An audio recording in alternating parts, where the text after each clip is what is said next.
ഒന്നും അറിയില്ല, എനിക്ക് അതിനെപ്പറ്റി ഒരു ധാരണയൊന്നുമില്ല.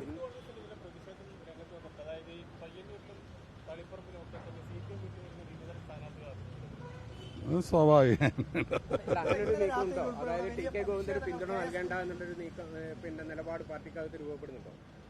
ഇല്ല, അതെല്ലാം നിങ്ങൾക്കറിയാലോ, ഹൈക്കമാൻഡ് ഇത് KPCC നേതൃത്വം എടുക്കേണ്ട തീരുമാനങ്ങളാണ്. പ്രാദേശികമല്ല, ഇതിപ്പം ഒരു സ്ഥാനാർത്ഥിത്വവും ഏകപക്ഷീയമായി കേരളത്തിലെ ഒരു സ്ഥാനാർത്ഥിനെ വീക്ഷിക്കുക. എല്ലാവരും അസ്വാരസ്യങ്ങൾ ചിലതുണ്ടാവും, മത്സരിക്കാൻ ആഗ്രഹിക്കുന്നവർ വേറെ ഉണ്ടാവും, അങ്ങനെയുള്ള കാര്യങ്ങളെല്ലാം ഉണ്ടാവും. നമുക്ക് സ്വാഭാവികം അറിയുന്ന കാര്യങ്ങളല്ല.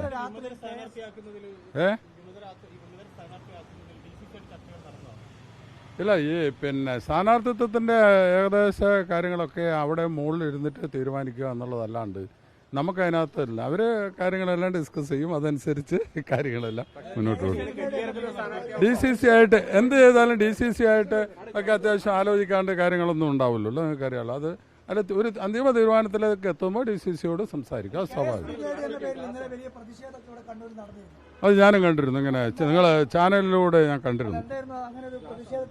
അതെനിക്കറിയത്തില്ല, കാരണം അത് പ്രതിഷേധത്തിന് ഇടയാക്കിയ സാഹചര്യം എന്താണെന്നുള്ളത് നിങ്ങൾക്കറിയാം, എന്നെക്കാ കൂടുതൽ നിങ്ങൾക്കറിയാം. എന്താ പ്രതിഷേധത്തിന് സാഹചര്യം ഉണ്ടാക്കിയത്?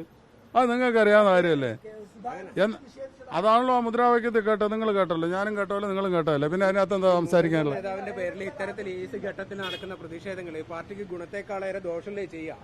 അല്ല, അത്തരം കാര്യങ്ങൾ നിങ്ങൾക്കും അറിയാലോ, എന്താണ് ഗുണമാണോ ദോഷമാണോ എന്നുള്ളത് ഇപ്പൊ ഞാൻ പറയേണ്ട കാര്യമില്ല. അത് നിങ്ങൾ ഇത്തരത്തിലുള്ള പ്രവണതകളെ തള്ളിപ്പറയാനോ ഇതൊന്നും തയ്യാറാത്തൊരു ബുദ്ധിമുട്ടല്ലേ പാർട്ടിക്ക് ഉണ്ടാക്കുന്നത്?